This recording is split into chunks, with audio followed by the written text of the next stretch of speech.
하나님의 말씀은 이사야서 29장 1절에서 14절까지 말씀입니다. 이사야 29장 1절에서 14절까지 말씀 한 절씩 교독하겠습니다. 슬프다 아리엘이여 아리엘이여 다윗이 진친 성읍이여 날마다 저기가 돌아오려니와 내가 아리엘을 괴롭게 하리니 그가 슬퍼하고 애곡하며 내게 아리엘과 같이 되리라. 내가 너를 사면으로 둘러 짐을 지며 너를 애워 배를 쌓아 너를 치리니 내가 낮아져서 땅에서 말하며 내 말소리가 낮은 숲에서 날 것이니라. 내 목소리가 신접한 자의 목소리같이 땅에서 나며 내 말소리가 티끌에서 지거리리라. 그런지라도 내 대적의 무리는 세미한 티끌 같겠고 확고한 자의 무리는 날려가는 겨와 같으리니 그 일이 순식간에 갑자기 일어날 것이라. 만군의 여호와께서 우레와 지진과 큰 분야와 회오리는 공과 은밀한 그곳으로 그들을 정복하실 것이지. 아리엘을 치는 열방의 무리 곧 아리엘과 그 요새를 쳐서 그를 공고하게 하는 모든 자들이 꿈같이 밥의 화살같이 되리니 줄인 자가 꿈에 먹을 지하고 깨면 그 속은 여전히 비고 목마른 자가 꿈에서 마실 것으로 깨면 공리하며 그 속에 갈증이 있는 것 같이 시원하는 열방의 무리가 그와 같으리라. 너희는 놀라고 놀라라. 너희는 맹인이 되고 맹인이 되라. 그들의 취함이 포도주 말미암이 아니요 그들의 비틀거림이 독주로 말미암이 아니니라. 그래서 여호와께서 깊이 잠들게 하는 영을 너희에게 부어주사 너희는 눈을 감추셨으니 그러나 선지자들과 너희 지도자의 선견자들을 거두셨습니다. 그러므로 모든 계시가 너희에게는 봉환책이 말처럼 되었으니 그것을 글 아는 자들에게 중요히 이르기를 그대에게 청하노니 이를 읽으라 하며 그가 대답하기를 그것이 봉해졌으니 나는 못 읽겠느냐 할 것이요 또 그 책을 글 모르는 자에게 주며 이르기를 그대에게 청하노니 이를 읽으라 하면 그가 대답하기를 나는 글을 모른다 할 것입니다.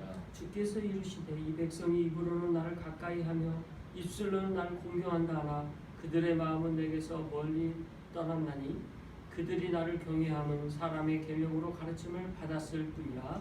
그러므로 내가 이 백성 중에 기이한 일, 곧 기이하고 가장 기이한 일을 다시 행하리니 그들 중에서 지혜자의 지혜가 없어지고 영적자의 총명이 가려지리라. 아멘. 네, 이사야서 29장 말씀 같이 살펴봅니다. 29장까지 이렇게 보면서 우리가 매일 성경으로 매일매일 묵상을 해도 잘 눈에 안 들어올 거예요. 이 말씀의 내용이 어떤 내용인지 너무 거리감 있게 느껴질 텐데 그래도 오늘 본문은 또 매개가 돼서 앞 본문과 뒷 본문 또 전체적인 흐름을 살펴볼 수 있는 맥락입니다. 왜냐하면 하나님께서 지금 하시고자 하는 핵심적인 맥락은 동일하기 때문에 그렇습니다. 한 절씩 한번 살펴보죠. 1절 같이 한번 다시 한번 읽어보겠습니다. 시작. 아리엘이여 다윗이 신성이여 날마다 절기가 나오느니라. 여기서 먼저 1절에서 우리가 알아야 될 단어가 있죠. 바로 아리엘이라는 단어입니다. 이 아리엘이라는 단어가 뭐 1절에서 끝나는 게 아니에요. 2절에서도 나오고 또 밑에서 계속 나와요. 그래서 아리엘이라는 단어를 먼저 꼭 알아야 되는데 원래 히브리어로 아리엘이라는 단어의 뜻은 엘은 우리가 이미 아시겠지만 하나님이라는 뜻이에요. 그죠? 엘. 예. 그래서 엘이라는 이 단어는 하나님이라는 단어를 꼭 기억하시기 바랍니다. 그래서 엘이 들어가는 게 많아요. 그래서 이 엘이라는 단어가 하나님이라는 뜻이에요. 그리고 그 다음에 아리라는 말은 사자라는 뜻이에요. 그래서 하나님의 사자라는 뜻이 되거든요. 그래서 하나님의 사자여, 하나님의 사자여 이렇게 부르고 있다는 거죠. 그래서 그럼 뭘 뜻하는 거냐? 하나님의 사자는 이게 사자로 설명되어 나눠져 있는 지파가 있어요. 예, 유다 지파. 그러니까 쉽게 말하면 이스라엘 이 야곱의 12 아들 가운데 한 명이었던 유다의 그 별명이 이 사자가 되어버립니다. 왜냐하면 이스라엘이었던 야곱이 그 야곱이 마지막에 꿈을 꾸고 이들을 위해서 기도를 하고 하는 장면이 나오거든요. 마지막에 그 기도하는 자에 유다의 사자여 이렇게 표현이 돼요. 그러니까 유다를 새끼 사자로 비유하면서 사자와 같이 일할 것을 말씀하신 내용이 나와요. 그래서 사자하면 12지파 중에 유다 족속을 뜻해요. 그럼 여기서 하나님의 사자여 그 다음에 딱 보니까 다윗이 진친 성읍이 이렇게 연결되죠. 다윗이 누구 자손일까요? 유다 자손이에요. 그래서 연결이 되구나. 아하, 유다 자손인 다윗을 통해서 아리엘이여 아리엘로 부르는 거면서 유다 자손을 지금 뜻하고 있구나. 그리고 지금 유다 자손은 이때 당시는 어디 이 지파로 끝나는 게 아니라 나라를 형성했죠. 어떤 나라를 형성합니까? 남유대라는 나라. 그러니까 이 유대라는 나라 이름이 유다 지파에서 온 거예요. 그렇죠? 그러니까 유다 지파의 중심으로 온 이 남유다에 이 남유대가 결국 유다이기 때문에 1절은 그 뭘 뜻하냐면 슬프다 아리엘이요. 슬프다 이스라엘 족속 가운데 남유다 지파 남유대인들 이들에게 해당되어지는 말씀으로 연결됩니다. 그래서 다윗의 진친 성읍이여 해마다 저기가 돌아오니와 이렇게 선포하면서 지금 이 선포 안에 지금 이 남유다에 대한 선포인 것으로 말씀하시면서 슬퍼하는 고백이 있는 거죠. 왜요? 진친 성읍이요. 지금 성읍에 지금 진이 쳐졌다는 거 주변에 굉장히 위험한 상황인 거죠. 적들이 둘러싸고 있다는 이야기인 거예요. 그래서 이것이 해마다 절기처럼 돌아올 거예요. 굉장히 그런 위협이 있을 거고 2절 같이 읽어봅니다. 시작. 내가 의를 괴롭게 하리니 그가 슬퍼하고 애곡하며 내가 아이를 죽지 되리라. 지금 이 남유다 족속에게 계속적인 위협과 어려움과 고난이 있을 거라는 맥락으로 슬퍼하고 애곡하고 그 일들이 있을 거에 대하여 아파하는 게 이리적 맥락이죠. 그러니까 이해가 되죠? 지금 29장은 우리가 지금 남유다에 대하여 뭔가 말씀하시고자 하는 맥락이다. 두 가지를 기억해야 되는데 첫 번째 아리엘 유다 자손에 대한 이야기입니다. 그리고 유다 자손에게 어떤 예언이 있나? 슬퍼하고 애곡할 일에 대한 슬픈 일에 대한 그리고 큰 위협에 대한 말씀이 선포되어지고 있구나 라고 1, 2절 통해서 우리가 알 수가 있죠. 자, 이어서 3절부터 한번 또 봅시다. 3절 같이 읽어보면 시작. 내가 너를 사면으로 불러 짐을 치며 너를 내어 배를 쌓아 너를 치리니. 이게 더 직접적으로 3절에 또 이야기해요. 지금 진친다라는 이야기가 앞에서 나오긴 하지만 3절에 사면으로 진을 친대요. 그러니까 도망갈 구멍도 없는 거예요. 이런 위협이 실제 이스라엘에 여러 번 있었죠. 먼저 히스기야 시대 때도 있었어요. 이 시대에 사내립을 통해서 그런 아수르 왕에 진쳐진 것도 있었죠. 그때는 어떻게 해요? 하나님이 기적과 같이 보호하셔서 살아남아요. 다 죽게 거기 온 모든 용사들 다 죽어버려 하루에. 하나님께서 그렇게 다 죽게 해서 도망가게 해버리는데 나중에 바벨론에 의해서는 멸망당하죠. 왕이 눈빼임을 당해요. 그리고 포로로 다 잡혀가고요. 그런 어려움을 유대가 경험하게 되죠. 아무튼 그런 어려움들이 이 남유다에게 있을 것을 말씀하고 있는 거죠. 이어서 4절과 5절 말씀을 같이 한번 읽어보겠습니다. 시작.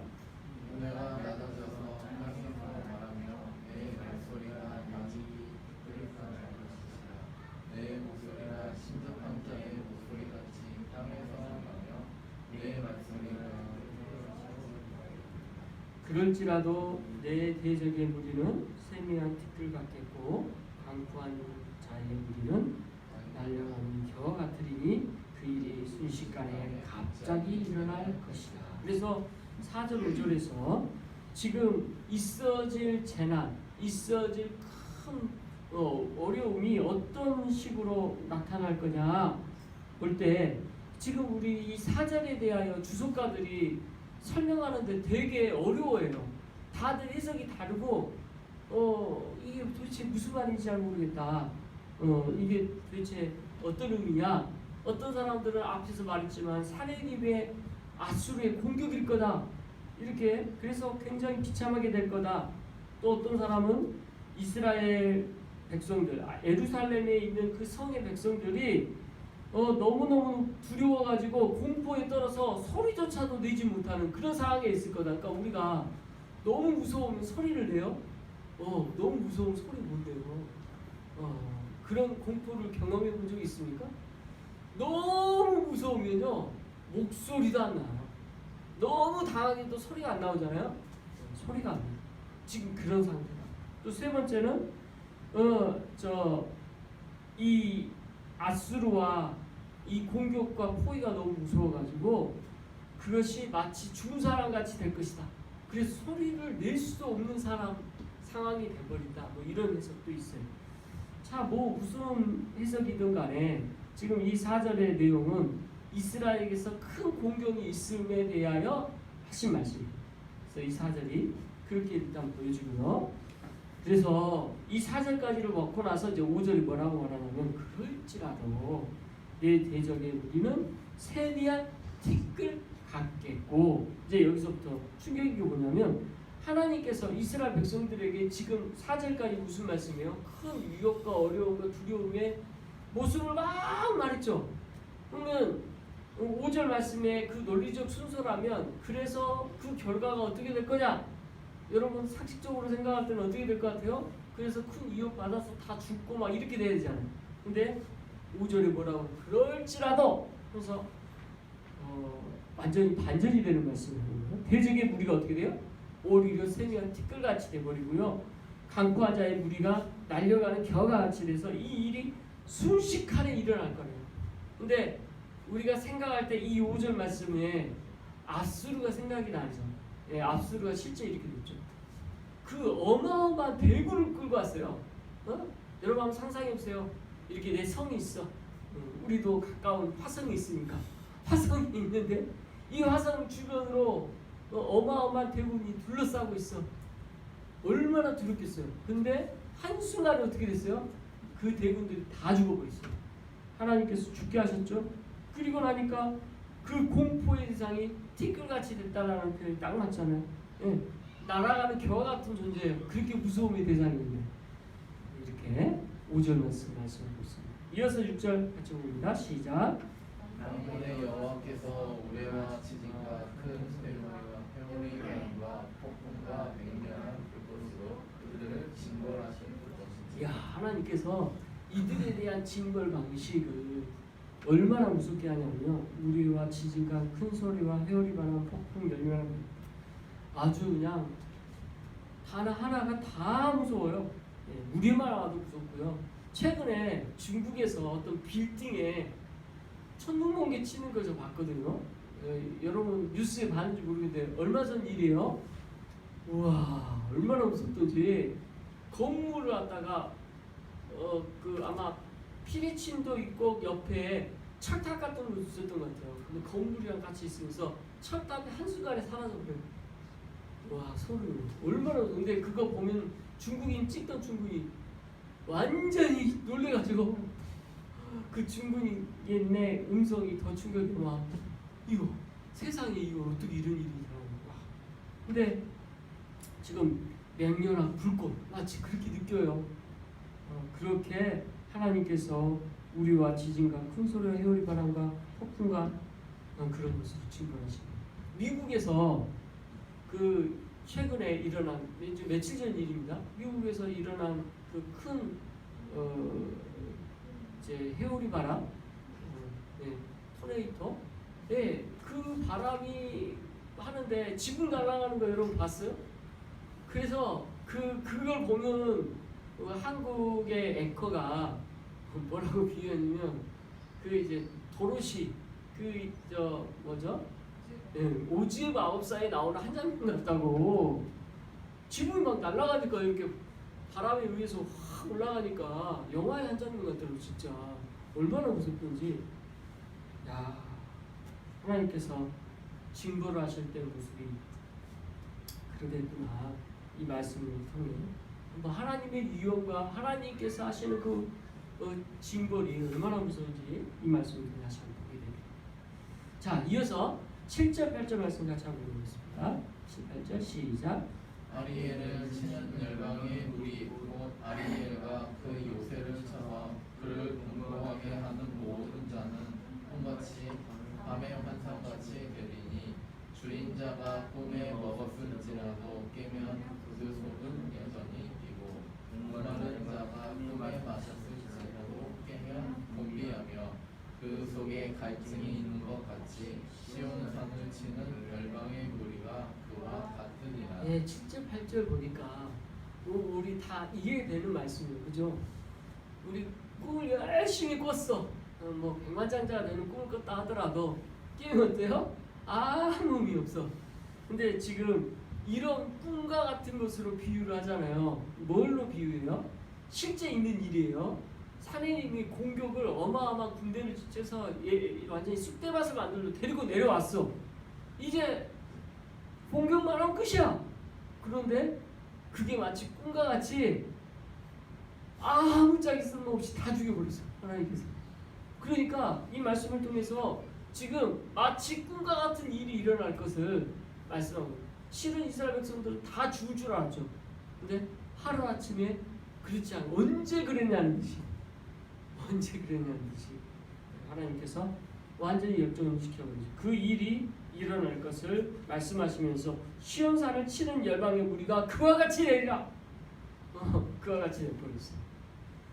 야, 그런 비유가 이렇게 됐고 말씀대로 되어진 게 너무 충격적인 거죠. 네. 근데 지금 예수님에 대한 사건 이전에 지금 말 그대로 아수르에 대한 공격으로 딱 본다고 한다면 지금 그래도 시간 간격이 어느 정도 차이가 나냐 생각해 볼 때 이사야가 기록한 것은 BC 700년 전, 그리고 사네립에 의해서 공격당한 것이 680년 정도에 돼요. 그러니까 지금 이 약속의 말씀이 680년에 기록이 됐는지 700년에 기록됐는지 모르지만 예언의 말씀으로 되어졌다면 아무튼 시간차를 두고 그것을 나중에 보았을 거라 생각이 되어져요. 그러니까 되리라 했다면 이제 예언이잖아요. 그래서 20년 후에 일어날 일을 예언을 했으리라 그렇게 보게 되는 거죠.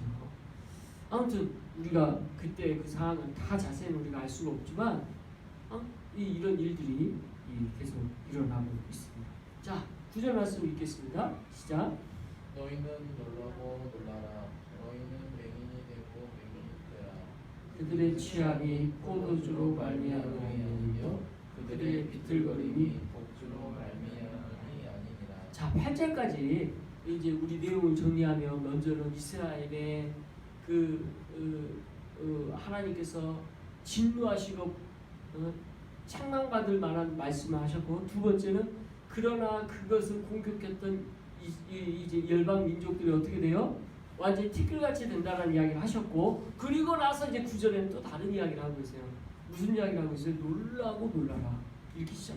놀라고 놀라라. 맹인이 되고 맹인이 되라. 근데 참 이게 원어 해석이 어떤 데는 맹인이 되고 맹인이 되라 이게 완전히 다르게 해석된 데도 있어요. 영어 번역본마다 그 원본 해석에 따라 완전히 다르게 해석이 되는데, 어떤 해석은 너희는 외치라, 너희는 외치라 이렇게 번역하는 데도 있어요. 그냥 외쳐라 외쳐라. 또 어떤 데는 눈이 감게 되어 보지 않게 되라 뭐 이런 식으로 번역된 데도 있어요. 그러니까 우리나라 말은 후자 쪽의 번역을 이제 따라온 거죠. 반복되어지는 단어만 초점에서 맹인이 되고 보지 못하게 되고 보지 못하게 되고 놀라고 놀라라. 근데 이제 중요한 건 놀라고 놀라다와 그 뒤에 말이 유사 표현으로 반복되었다고 볼 때, 그렇죠? 하나님의 말씀을 강조 반복으로 유사하게 말씀하신다고 볼 때 뭐에 대한 놀람이고 뭐에 대한 보지 못함인가, 이게 이제 이 맥락인 거죠. 그럼 뭘까요? 지금 놀라다라는 단어가 어디서 쓰이냐면 루치, 소돔에서 그 어려움을 당하고 있을 때 천사가 와서 야, 이 성 하나님께서 멸망시키니까 빨리 피해 나와라 할 때, 여기서 피해 나오라고 하는 이 단어에서의 피해 나와야 되는데 누시 황급히 빠져나오지 못하고 할 때 놀라고 하는 똑같은 단어예요. 그래서 우리가 너무 놀라면 어때요? 어른이 돼. 제가 어른이 된 경험이 몇 번 있어요. 어른이 된 경험. 그 중에 제일 기억이 나는 게 저희 집에서 키웠던 옛날에 큰 개가 있었는데 사냥개였어요. 아버지가 너무 그 개를 이뻐했는데 이 개가 사냥개니까 항상 묶어놨거든요. 사람 위협하니까 외부인들이 오면 그러니까 이 사냥개니까 앞에 그 러시아 그 썰매 끄는 개 시베리아에서 이 개를 하루에 한 2번 져요. 아침에 한 번, 오후에 한 번, 컹! 한 번 짖으면 온 동네가 떠나지. 크게 짖거든요. 그런 개하고 막 싸워. 아이고, 그러니까 얼마나 이 사냥개 무서워요. 근데 쥐가 있다고 고양이를 한 마리를 집 안쪽에 이렇게 키웠어요. 근데 이 사냥개가 고양이가 늘 거슬리고 막 으르렁거리고 막 그랬어요. 근데 한 번 줄이 풀렸네. 그래가지고 이 사냥개가 풀리자마자 이 고양이 있는 대로 바로 달려가요. 지 옷게 하려고 원래 옛날에 고양이 이렇게 놨었잖아요. 근데 아버지가 이렇게 해서 이렇게 했다가 그냥 풀린 거예요. 그리고 아버지 옆에서 그냥 잽싸게 와서 내가 이렇게 서 있는데 내 앞으로 질러가는데 이 개한테 살기가 느껴지는 거예요. 그 아버지가 저기서 하지마! 잡아! 이 소리가 들리는데 순간 개를 못 참겠는 거. 내가 얼어버렸어. 무서워가지고. 그때 그 살기와 정말 당황스럽고 무서울 때 그 충격이 지금도 있거든요. 제가 대학교 다녔을 때쯤 된 것 같은데 너무 무서웠어요. 솔직히 두려움이 느껴요. 고양이 한 방에 죽었죠. 걔가 그냥 확. 너무 안타까웠어요. 아이고, 아버지한테 뒤지게 맞았지. 끌려가가지고, 고양이 죽였다고. 근데 그때 그 살기를 처음 느껴봤고 무서워. 그 살기 얼마나 무서워요. 아무튼 저도 그때 커가는 과정에 그런 걸 하나 경험을 해본 거죠. 그런데 여기서 지금 이제 말씀하시는 맥락에서 하나님께서 놀라고 놀래라. 너무 무서우니까 놀래서 아무것도 할 수 없는 거야. 지금 루치 그런 거잖아요. 지금 그 성이 다 허물어지고 무서워가지고 이제 끝장나는 그런 상황에서 죽음의 두려움이 있으면서 어떻게 해야 할지 모르는 그런 놀라움. 그리고 맹인이 되고 맹인이 되라는 그 맥락에서 볼 때 봐도 보지 못하는 거야. 지금 볼 수 있는 상황이 안 되는 거야. 지금 이걸 구절에서 설명을 하면서 이들이 이렇게 놀라고 맹인이 되고 하는 게 뭐 때문이에요? 그 취함이 포도주로 말미암은 것도 아니고 독주로 말미암은 것도 아니래요. 그러니까 어떤 음식을 먹고 술에 취했거나 독주에 취했거나 뭐 이럴 수 있잖아요. 근데 그게 아니라는 거예요. 분명히 제정신이야. 아무 술 먹은 거 아니야. 자, 그러니까 뭔가 중요한 이야기를 그 다음 절에 하고 있겠죠. 10절 같이 한번 읽어보겠습니다. 시작. 그래서 여호와께서 깊이 잠들게 하는 영을 너희에게 부어주사 너희의 눈을 감기셨으니 그가 선지자들과 너희의 지도자인 선견자들을 잡으셨습니다. 자, 여기서 핵심적인 말씀이에요. 지금 수치하지 않았는데도 놀라고 맹인이 되고 맹인이 되라 라고 하신 이 말씀에 뭘로 연결되냐면 하나님께서 깊게 잠들게 하는 영을 부어줘서 눈이 감기게 했다라는 거예요. 그러니까 영적 눈이 감긴 거예요. 그러니까 영적 소경, 이라는 표현이 예수님이 이제 실제 소경이 눈을 뜨는 것을 보여주면서 너는 날 봤지만 보아도 보지 못하는 자들이 있느니라 하신 말씀을 통해서 영적 눈이 감긴 자들에 대하여 말씀하시잖아요. 그죠? 우리가 하나님을 믿는 자녀입니다. 그런데 밖에 나가서 복음을 전해요. 하나님 다 믿어요? 믿지 않아요? 아무리 열심히 복음을 전했어요? 믿지 않아요? 왜요? 하나님을 들을 수 있는 귀가 열리지 않았고 눈이 띄어지지 않아서 그래요. 네, 그걸 말씀하고 계시죠. 우리가 복음을 열심히 전해도 우리가 그 열매를 거둘 수 없는 것을 하나님이 감추시고 덮으시면 알 수가 없어요. 지금 그걸 10절에서 이렇게 표현합니다. 근데 더 재밌는 표현이 이게 그가 선지자들과 너희 지도된 선견자들을 덮으셨습니다. 그러니까 백성들도 안 보이지만 그들을 인도하는 선지자, 선견자들도 덮었대요. 선지자와 선견자하고 실은 뭐 크게 차이가 없어요, 단어가. 근데 굳이 이걸 동일한 의미로 쓰지만 그걸 구별을 한다면 선지자는 하나님의 말씀을 그 계시된 말씀을 선포하는 사람이에요. 그죠?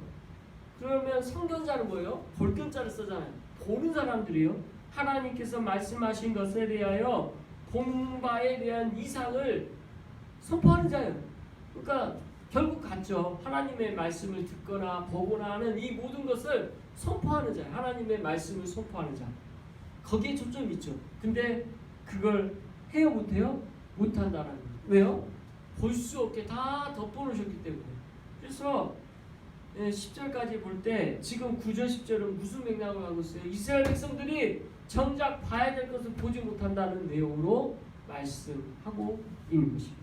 자, 11절 12절 같이 읽어봅니다. 시작. 그러므로 모든 계시가 너희에게 공한 책임처럼 되었으니 그것을 그를 아는 자에게 주며 이르기를 그대에게 청하노니 이를 읽으라 하며 그가 대답하기를 그것이 공해졌으니 나는 못 읽겠노라 할 것이요 또 그 책을 그를 모르는 자에게 주며 이르기를 그대에게 청하노니 이를 읽으라 하면 그가 대답하기를 나는 그를 모른다 할 것입니다. 지금 앞에서 10절 말씀 반복해서 하는 거예요. 이제 하나님의 말씀에 대하여 말씀하고 있어요. 11절 12절. 하나님의 말씀을 우리 글을 읽는 거잖아요. 근데 하나님의 말씀이 봉인돼서 글을 아는 자들에게 줬더니 봉인되어져서 난 읽을 수가 없겠다. 또 글 모르는 사람들은 글 모르는데 뭘 읽어요. 난 글을 알지 못한다 이렇게.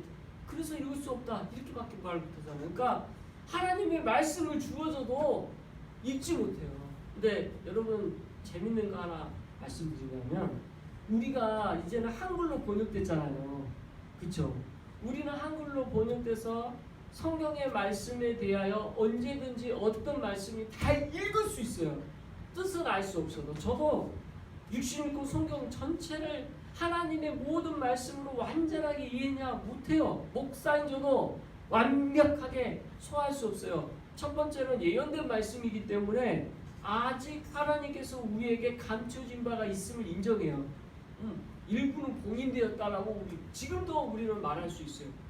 봉인되어진 부분이 있어요. 완벽하게 우리가 하나님의 말씀을 다 알지 못한다고 저는 말씀을 통해 예언되어진 것들을 믿습니다. 그래서 베드로는 그러죠.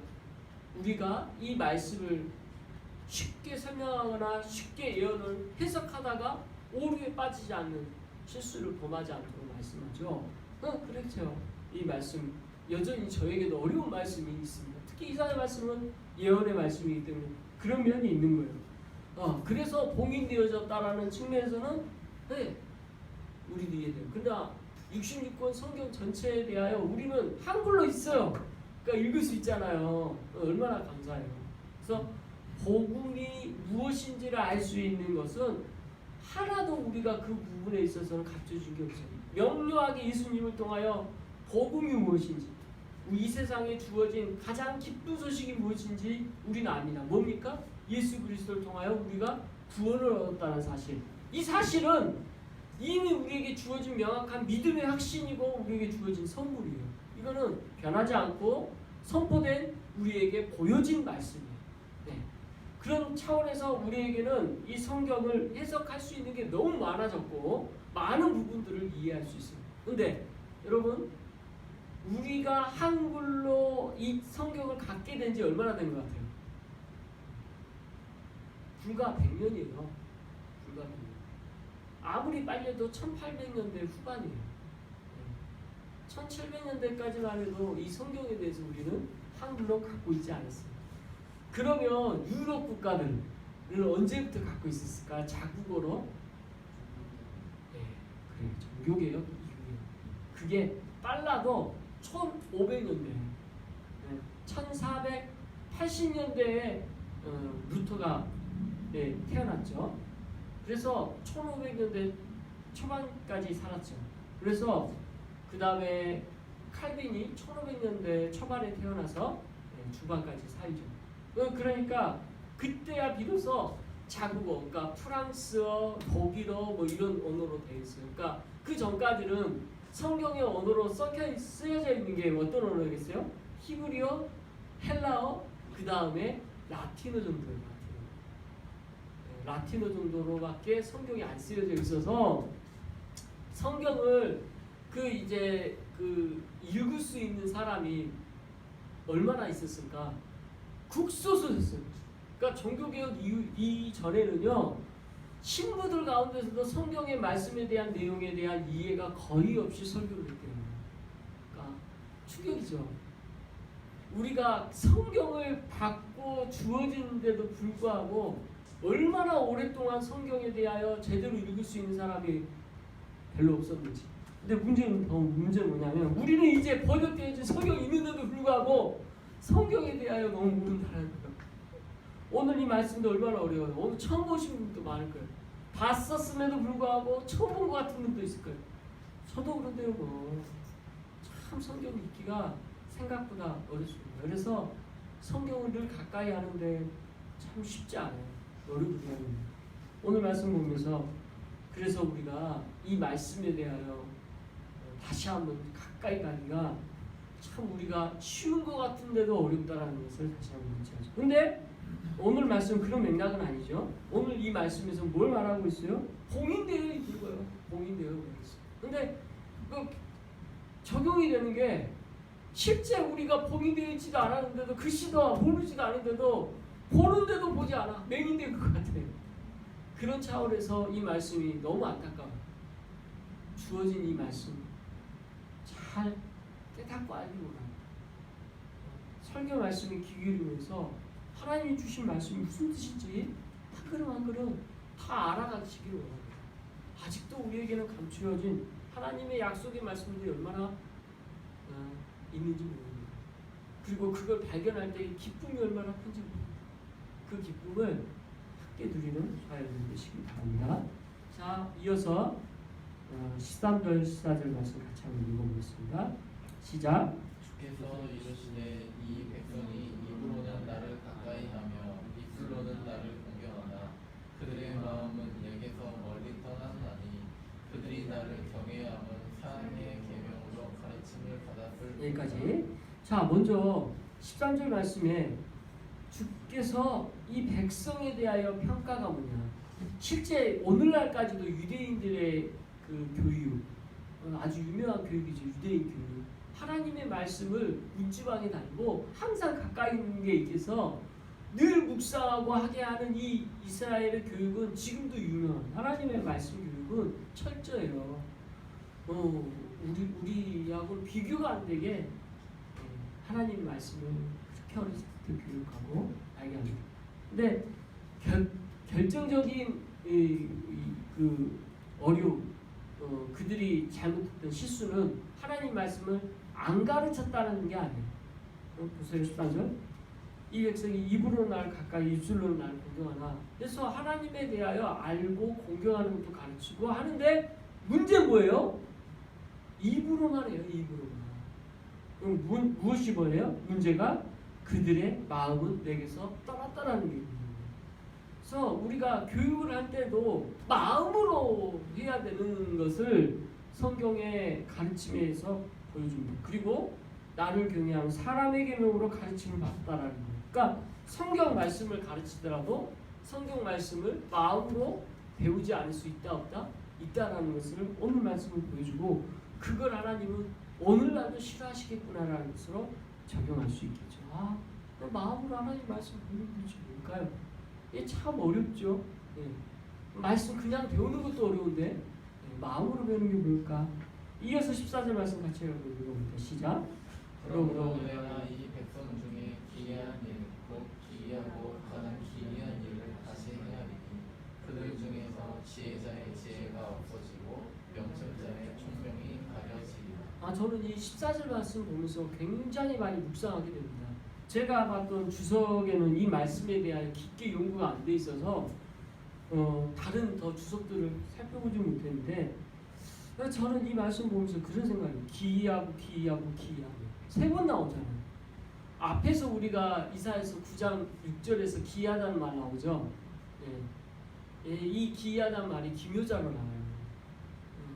기묘하다, 원더풀이라는 단어로 설명을 했죠. 이 원더풀이 뭐였어요? 바로 세상에서 보고도 믿을 수 없는 일. 아빠의 청춘 떠오르지 말고 원더풀이라는 이 단어의 가장 핵심적인 것은 보고도 믿을 수 없는 예수 그리스도의 성육신하신 사건이 연결이 됐잖아요. 예수님의 이름. 그게 키워드였죠. 그럼 여기서 기이하고 기이하고 가장 기이한 일이 뭐겠어요? 제가 볼 때는 그걸 뜻하는 것 같아요. 그러면 어떤 사람에게 있어서는 이 기이하고 기이하고 기이한 일이 아수르의 공격에서 피하게 했던 하나님의 기적이라고 볼 수도 있겠지만 제가 볼 때는 그렇게 보는 것보다는 그리스도의 그 일보다 더 귀한 일이 어디 있어요? 기이하고 기이하고 가장 귀한 일. 그러면서 지혜자의 지혜가 없으고 명철자의 명철이 가려진다 이런 게 어떻게 연결될까? 저는요 갑자기 그런 생각이 났어요. 지금 이사야서 선지자가 있고 난 뒤에 그 뒤에 막 많은 선지자들이 선포했죠. 그리고 나서 마지막 선지자가 누구요? 말라기 선지자 이후에 예수님이 오시기까지 몇 년이 걸렸어요? 거의 400년이 걸렸어요. 그래서 말 그대로 지혜자, 총명자가 있어요, 없어요? 없어요. 그래서 저는 이 말씀 볼 때 지혜자가 없어지고 명철자가 가려졌다는 말씀이 그 어떤 그 이스라엘 민족 가운데 하나님의 말씀을 들은 자가 없고 하나님의 뜻을 아는 자가 없어서 그 암흑기와 같은 400년을 뜻하는 거 아닐까? 그리고 그 기이한 일을 감춰버리신 거 아닐까? 그렇게 저는 개인적으로 이 주석으로 이 말씀을 그렇게 주석합니다. 해석합니다. 그래서 오늘날은 이 말씀까지 우리가 해결이 될 수 있도록 시간이 많이 흘렀고 성경에 대한 해석도 될 수 있게 보여주지만 글쎄요, 이제 그렇게 성경을 보시는 목회자들도 있겠죠. 네, 이 말씀까지 보면서 한 가지 주신 약속의 말씀이 뭐냐? 첫째, 성경의 말씀을 가까이 하라는 거. 오늘날도 여전히 우리는 맹인일 수 있다라는 거. 오늘날도 역시 하나님의 말씀을 깊이 알는 게 참 어렵다는 거. 얼마나 많은 교회가 있고 얼마나 많은 선포가 있고 얼마나 하나님의 말씀을 가르치는 목사들이 있지만 여전히 입으로만 공격할 수 있겠구나. 여전히 저도 그럴 수 있겠구나. 여러분도 그럴 수 있겠구나. 또 여전히 하나님의 말씀을 배운다 하면서도 그걸 놓칠 수 있겠구나라는 것이 저에게 주신 충격이요 약속의 말씀인 것입니다. 그럼에도 불구하고 하나님께서 이 말씀 주신 이유가 뭐예요? 거기서 벗어나고 하나님의 말씀 안에 들어오도록 하기 위한 이 말씀 주신 거 아니겠습니까? 그래서 오늘 이 약속의 말씀을 다시 한번 보면서 하나님의 말씀으로 들어가게 하고 우리의 마음의 중심으로 하나님의 말씀을 듣는 것이 무엇인지를 오늘 말씀을 통해 다시 한번 깨닫고 들어가기를 간절히 소원합니다. 기도하겠습니다. 하나님 아버지, 주님의 이 약속